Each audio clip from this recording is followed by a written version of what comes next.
नमस्कार दोस्तों, स्वागत करते हैं आप सभी का। दोस्तों पूरी बात समझिएगा, उसके बाद ही आप सभी लोग कमेंट करिएगा। तो दोस्तों आप सभी लोग का बहुत दिनों से बोला जा रहा है कि हर एक प्रैक्टिस सेट में एक दो प्रश्न गलत हो जा रहा है। इसके वजह से मैं थोड़ा सा मतलब बोला जाए कि थोड़ा परेशान भी थे कि इतना क्वेश्चन गलत मतलब हो जा रहा है। लेकिन अब से यानी आज से जो आपका प्रैक्टिस सेट है इसमें आपका एक भी प्रश्न गलत नहीं होगा। इसको आप पूरा बेहतर तरीके से लगाइएगा, आपका एक भी प्रश्न गलत नहीं होगा, ठीक है। और हाँ, रही बात में लूसेंट का, आप सभी लोग को बोला था कि ऑब्जेक्टिव प्रश्न कराऊंगा 7 बजे। देखिए मैंने तो जिस दिन बोला था आपको प्रैक्टिस कराने का, मैंने उसी दिन आपका क्लास स्टार्ट कर दिया था। लेकिन इंटरनेट यहाँ पे एकदम बेकार चल रहा है, इसके वजह से मैं खुद परेशान हूँ कि कैसे कैसे बस वीडियो अपलोड हो जाता है लेकिन लाइव क्लास नहीं चल पा रहा है। तो अगर आप बोलिए कि लाइव क्लास बेटर पड़ेगा, लेकिन मेरे हिसाब से लाइव क्लास तो और बेटर पड़ेगा। आप सभी लोग लाइव कमेंट कर पाएंगे और भी बेहतर हो पाएगा। मैं सोच रहा हूँ कि उसको एग्ज़ाम से पहले एक बार ख़त्म कर दूँ ताकि आप सभी लोग का रिविज़न जो है बेहतर तरीके से हो पाए। और हाँ, रही बात हिंदी का, अगर आपको हिंदी का प्रैक्टिस नहीं कर रहा है तो वो भी बोल दीजिए। मेरे मेहनत करने का कोई फ़ायदा नहीं होना चाहिए, क्योंकि मैं अगर मेहनत कर रहा हूँ तो आपको वो मेहनत पहुँचना चाहिए, प्रैक्टिस करना चाहिए। समझ पा रहे होंगे आप। मैं कल वीडियो अपलोड किया था हिंदी का प्रैक्टिस सेट, लेकिन बहुत लोग उसको नहीं देखे थे।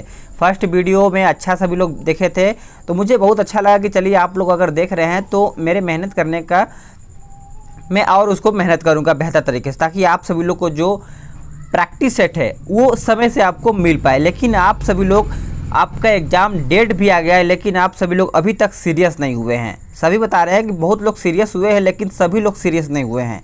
देखिए मैं नहीं चाहता कि आप सभी लोग एक नंबर से चूक जाएं, क्योंकि अगर आप एक नंबर से चूकते हैं तो सोचिए कहीं ना कहीं अपने आप को कोसेंगे कि कहीं ना कहीं मेरा जो तैयारी था वो थोड़ा सा वीक था। तो उसको बेहतर कीजिए, डेली बेस पे प्रैक्टिस कीजिए, क्योंकि अगर आप प्रैक्टिस नहीं करेंगे तो कन्फ्यूजन देखिए हमेशा बना रहता है, उसको हमेशा आपको दूर करना पड़ता है। समझ पा रहे होंगे। तो चलिए वो सब तो बात चलती रहेंगी, लेकिन आप थोड़ा सा सीरियस हो जाएंगे तो और बेहतर होगा। आप बताइए कि आपको हिंदी का सेट चाहिए या नहीं चाहिए, कमेंट करिएगा, मैं आपके कमेंट का वेट करूँगा, ठीक है। और हाँ, ये जो आपका प्रैक्टिस सेट आज का है इसमें आपको 45 प्रश्न ही मिलेगा, ठीक है, 45 क्वेश्चन। क्योंकि मेरे तरफ लाइट बहुत ही ज़्यादा काट रही है, इसकी वजह से कैसे कैसे आज 45 प्रश्न टाइप हो पाया है, लेकिन 5 प्रश्न नहीं हो पाया, इसके लिए माफ़ी चाहेंगे। लेकिन आप परेशान न होइए, आपको डेली 50 प्रश्न मिलता है तो 50 प्रश्न ही मिलेगा, ठीक है। तो आज का जो प्रैक्टिस सेट है इसमें आपको 50 प्रश्न नहीं मिल पाएगा, इसमें सिर्फ आपको 45 क्वेश्चन मिलेगा। अब आप बताइएगा कि 45 क्वेश्चन में से कितना क्वेश्चन आप सही कर पा रहे हैं। तो चलिए आज आपकी क्षमता देख लेते हैं, कितनी आपकी क्षमता डेली बेस पे इंक्रीज हो रही है या फिर डिक्रीज हो रही है। चलिएगा, वीडियो को लाइक शेयर ज़रूर कीजिएगा, इससे मुझे मोटिवेशन मिलता है और मैं आपको डेली बेस पे प्रैक्टिस प्रोवाइड कराने का पूरा कोशिश करता हूँ। आज का प्रश्न है कि सिकंदर की सेना ने किस नदी के पश्चिमी तट पर पहुँचकर उसे पार करने से इनकार कर दिया था। चलिएगा आंसर करिएगा सभी लोग, इम्पोर्टेंट है। आज का एक एक प्रश्न इम्पोर्टेंट है, पूरा लूसेंट से उठाया गया है। अब आपका एक भी प्रश्न गलत नहीं होगा। आंसर हो जाएगा व्यास नदी, क्योंकि सिकंदर की जब सेना ने पश्चिमी तट पर पहुंचा था तो उस समय व्यास नदी को पार करने से इनकार कर दिया था। तो आपका ए राइट आंसर हो जाएगा, नोट करिएगा। अगला प्रश्न है, बिंदुसार का उत्तराधिकारी अशोक महान हुआ जो 269 ईस्वी यानी ईसा पूर्व में मगध की राजगद्दी पर बैठा। याद रखिएगा, राजगद्दी पर बैठने के समय अशोक कहाँ का राज्यपाल था। एक एक प्रश्न आपके पैटर्न के हिसाब से बैठेगा आज। आंसर हो जाएगा सेकंड का ऑप्शन सी, अवंती का वो राज्यपाल था। याद रखिएगा, अवंती का अशोक कहाँ का राज्यपाल था, तो अवंती का था। नेक्स्ट प्रश्न है कि तराइन का प्रथम युद्ध हुआ किनके बीच हुआ था। इस युद्ध में कौन विजय पाया था।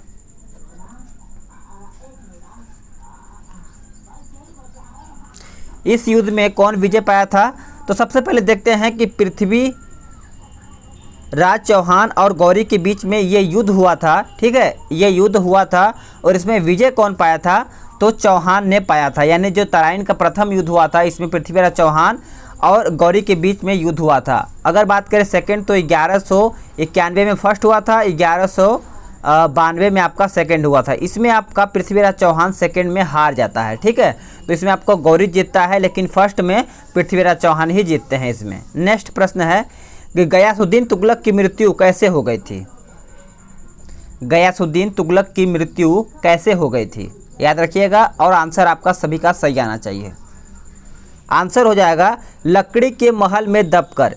ये एक लकड़ी का महल था। देखते हैं कि 1325 बंगाल के अभियान से लौटते समय जूना खां द्वारा निर्मित लकड़ी के महल में दबकर मृत्यु हो गया। यानी जूना खां ने इस महल को निर्माण करवाया था और इसी के द्वारा इसमें दबकर मृत्यु हो गया। सभी को पता है पहले की क्या परंपरा थी कि मार करके सब लोग राजा बनते थे, तो ये भी एक षड्यंत्र था जिसमें उनको लकड़ी के महल में दबा करके मारने की साजिश थी। याद रखिएगा, ऑप्शन बी आपका राइट आंसर हो जाएगा।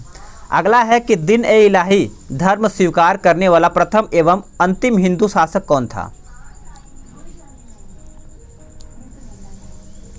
आंसर हो जाएगा Birbal. Birbal is the correct answer हो जाएगी। ये सभी प्रश्न आपको लुसेंट में मिल जाएगा अगर आप लुसेंट पढ़ते हैं तो। अकबर के दरबार में प्रसिद्ध चित्रकार कौन था? ये वेरी इंपॉर्टेंट है, याद रखिएगा, वेरी वेरी इंपॉर्टेंट। ये प्रश्न एग्जाम में कई बार पूछा जाता है। प्रसिद्ध चित्रकार के बारे में पूछा गया है, तो आंसर क्या हो जाएगा? अब्दुल समद हो जाएगा। अगर बात करें प्रसिद्ध संगीतकार के बारे में पूछा जाए अकबर के, तो आपके तानसेन हो जाएंगे। याद रखिएगा, दोनों इंपॉर्टेंट है, आपका अब्दुल समद और तानसेन। नेक्स्ट प्रश्न है टीपू सुल्तान कौन से युद्ध में मारा गया? टीपू सुल्तान कौन से युद्ध में मारा गया? तो देखा जाए तो आंसर हो जाएगा आपका चौथे आंग्ल मैसूर युद्ध में, जो 1799 में हुआ था। याद रखिएगा, 1799 में। नेक्स्ट प्रश्न है किस अधिवेशन में मुस्लिम लीग ने कांग्रेस से मिलकर एक संयुक्त समिति की स्थापना की थी?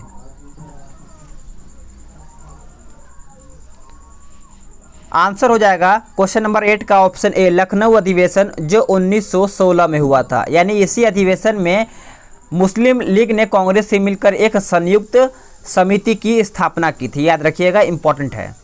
अगला है कि राष्ट्रीय युवा दिवस किसके यानी किससे संबंधित है? अब आप कमेंट करिएगा कि राष्ट्रीय युवा दिवस किस तारीख को मनाया जाता है।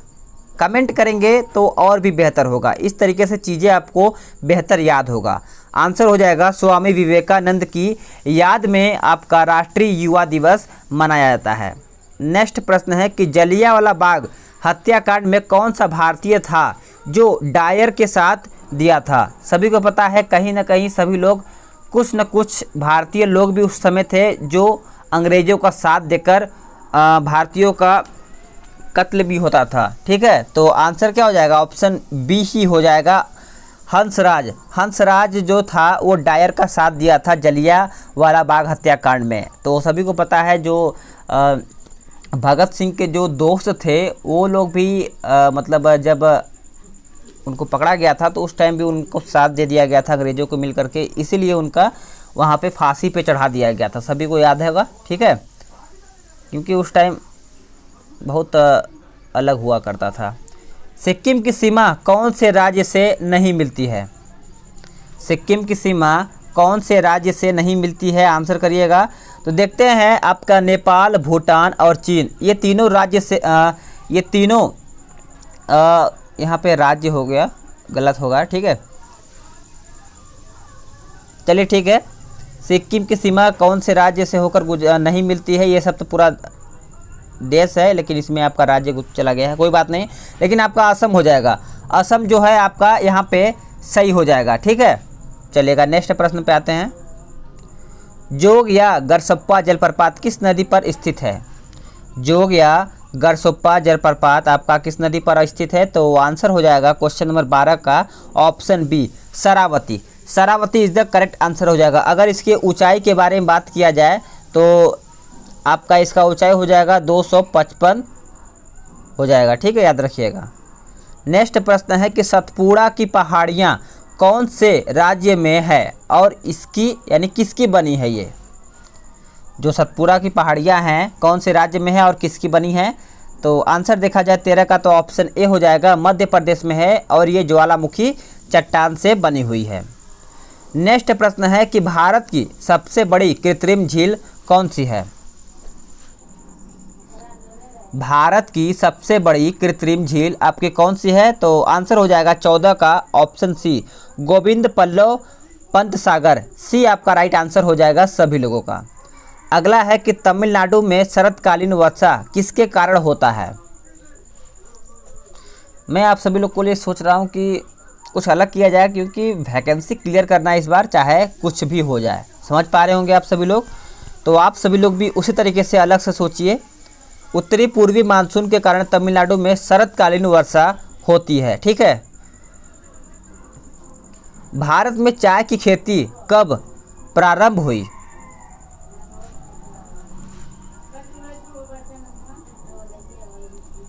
आंसर हो जाएगा ऑप्शन ए, 1840 में। असम की ब्रह्मपुत्र घाटी में ये प्रारंभ हुई थी। याद रखिएगा, option A is the correct answer हो जाएगा। भारत में श्वेत क्रांति जनक किसको मनाता है? श्वेत क्रांति जनक किसको मनाता है?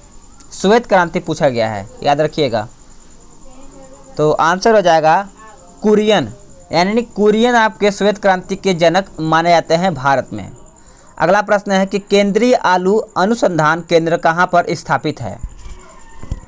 केंद्रीय आलू अनुसंधान केंद्र कहाँ पर स्थापित है? तो आंसर उम्मीद है सभी ने किए होंगे, option D Shimla is the correct answer हो जाएगा। अगर बात करें लखनऊ तो ये आपका गन्ना के लिए है। अगर बात करें नागपुर तो ये कपास के लिए आपका अनुसंधान हो जाता है, ठीक है। तो चलिए नेक्स्ट प्रश्न की ओर आते हैं। भारतीय उर्वरक निगम की स्थापना 1951 ईस्वी में की गई। याद रखिएगा, सबसे पहला मतलब पॉइंट ये है, जिसके तहत एशिया का सबसे बड़ा उर्वरक संयंत्र कहाँ पर स्थापित किया गया? आंसर हो जाएगा सिंदरी। सिंदरी में ये स्थापित किया गया था, आप सभी लोग को याद रखिएगा। अगला है, किसने कहा था कि भारतीय रेलवे ने विविध संस्कृति के लोगों के साथ लाकर भारत के स्वतंत्रता संग्राम में योगदान दिया है? चलिएगा, ऑप्शन आपके सामने है, आंसर करिएगा। आंसर हो जाएगा 20 का ऑप्शन सी, महात्मा गांधी ने ये बात कही थी। याद रखिएगा सभी लोग। अगला है, 2018 में भारत का जीडीपी विश्व में क्या स्थान था? आपको दो प्रश्न रीजनिंग से भी मिलेगा, विविध से भी मिलेगा, यानी सभी क्राइटेरिया को पूरा किया जाएगा ताकि आपका एक भी प्रश्न कहीं से भी न छूटे। आंसर हो जाएगा ऑप्शन डी 7, यानी 7वें स्थान पर आपका 2018 में भारत का जीडीपी विश्व में स्थान रहा है। डी आपका राइट आंसर हो जाएगा। नेक्स्ट है कि सर्वाधिक क्षेत्र के बैंकों के व्यापक विलय के बाद सरकारी बैंकों की संख्या कितनी रह गई?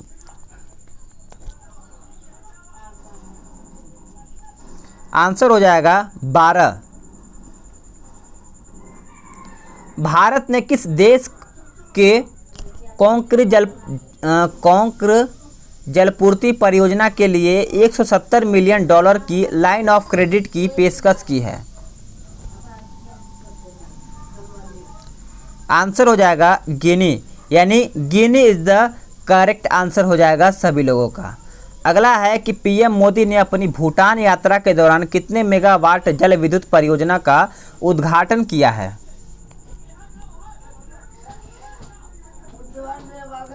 आंसर हो जाएगा 750 मेगावाट। याद रखिएगा। अगला है कि भारत में किस देश में कृषि के प्रोन्नयन हेतु 100 सोलर सिंचाई पंप देने की घोषणा की गई है?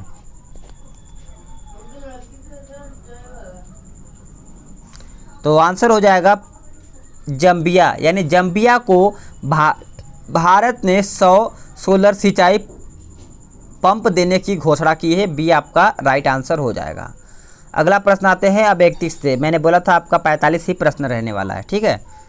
तो अब देखते हैं अगला प्रश्न कहता है कि किस अधिनियम द्वारा यह उपबंध किया गया है कि ईस्ट इंडिया कंपनी को किसी भी समय भंग किया जा सकता है? वो अधिनियम कौन सा है?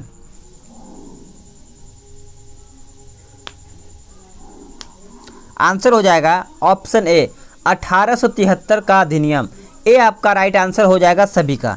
1 जनवरी 1884 को ईस्ट इंडिया कंपनी को औपचारिक रूप से भंग कर दिया गया था। याद रखिएगा ये भी पॉइंट आपको।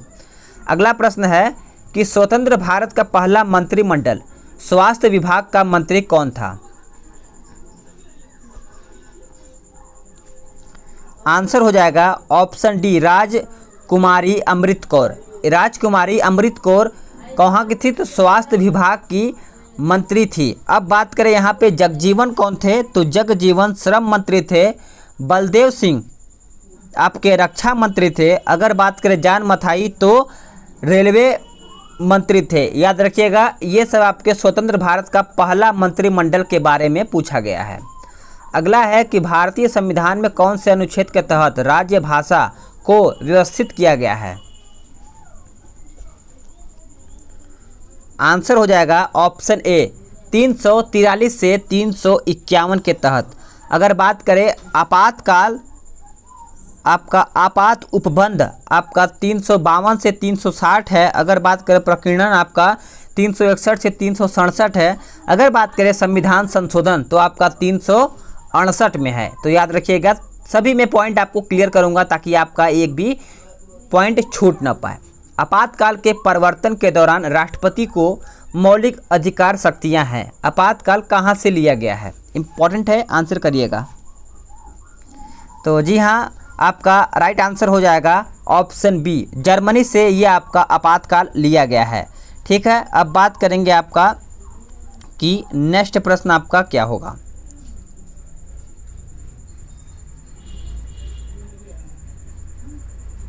चलिएगा, नेक्स्ट प्रश्न है कि भारतीय संविधान में धार्मिक स्वतंत्रता का अधिकार अनुच्छेद कहां से कहां तक है?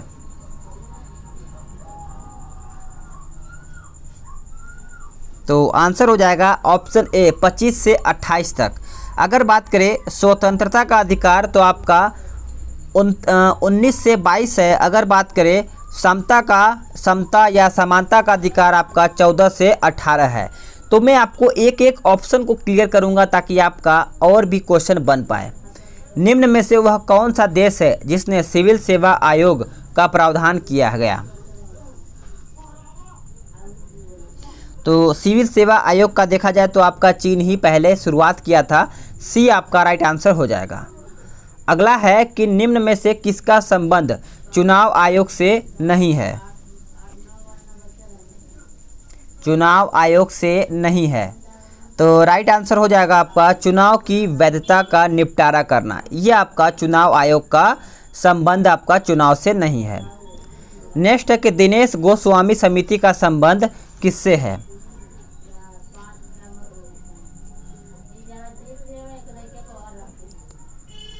आंसर हो जाएगा आपका 38 का ऑप्शन बी, निर्वाचन सुधारों से।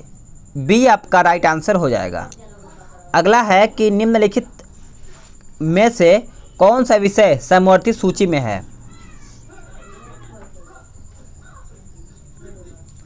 निम्नलिखित में से कौन सा विषय समवर्ती सूची में है? तो आपका पुलिस हो जाएगा। केंद्र और राज्य में दोनों में ये होता है तो इसलिए आपका ये समवर्ती सूची में रखा गया है। अगला है कि भारतीय संविधान के 8वीं अनुसूची में कौन सी भाषा वर्ष 2003 में जोड़ी गई है?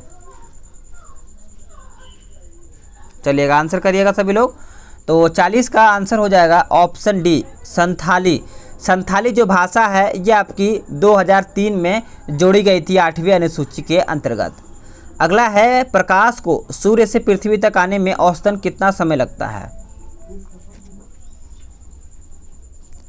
तो ये समय आपका लगता है 8 मिनट कुछ 16 सेकेंड लगभग लगता है। बी आपका राइट आंसर हो जाएगा। अगला प्रश्न है कि अत्यधिक शीत ऋतु में पहाड़ों पे पानी की पाइपलाइनें फट जाती हैं, इसका कारण क्या है?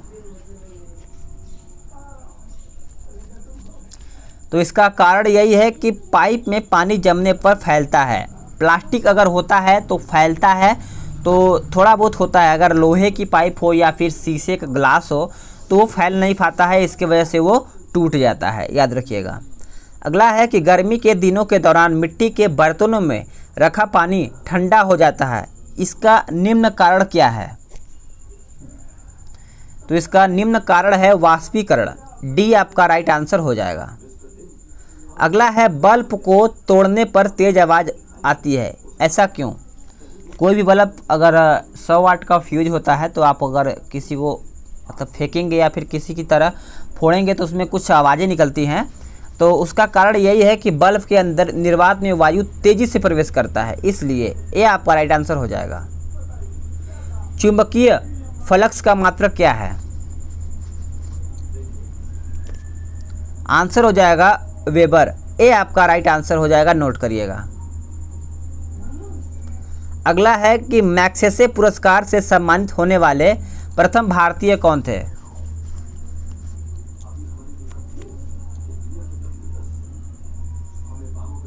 तो राइट आंसर हो जाएगा ऑप्शन ए, आचार्य विनोबा भावे। सबसे पहले इनको मैग्सेसे पुरस्कार से सम्मानित किया गया था, ये पहले भारतीय थे। अगर बात करें हाल फिलहाल में अभी किसको मिला है रेमन मैग्सेसे का पुरस्कार, तो बात करें तो रवीश कुमार को, जो बिहार से बिलोंग करते हैं। तो आपको ये भी याद होना चाहिए, यहाँ से भी प्रश्न आपका पूछा जा सकता है। निम्न में से कौन सा सर्वोच्च नागरिक पुरस्कार प्रतिष्ठित व्यक्तियों को दिया जाता है? प्रतिष्ठित व्यक्तियों को कौन सा पुरस्कार दिया जाता है? तो सभी को पता होगा, आंसर हो जाएगा आपका भारत रत्न। ये आपका राइट आंसर हो जाएगा सभी लोगों का। अगला प्रश्न है कि नॉर्मन बोरलॉग पुरस्कार किस क्षेत्र में प्रदान किया जाता है? नॉर्मन बोरलॉग पुरस्कार किस क्षेत्र में प्रदान किया जाता है? तो आंसर हो जाएगा ऑप्शन ए, कृषि के क्षेत्र में ये पुरस्कार प्रदान किया जाता है। विश्व बैंक के वर्तमान अध्यक्ष कौन हैं?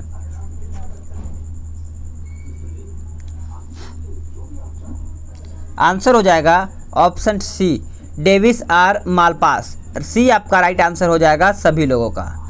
अगला है कि विध्वंस के शिकार लोगों की स्मृति में संयुक्त राष्ट्र दिवस कब मनाया गया? आंसर हो जाएगा ऑप्शन सी, 27 जनवरी को। सी आपका राइट आंसर हो जाएगा। तो दोस्तों आपका यहाँ पे टोटल सेट समाप्त होता है, ठीक है।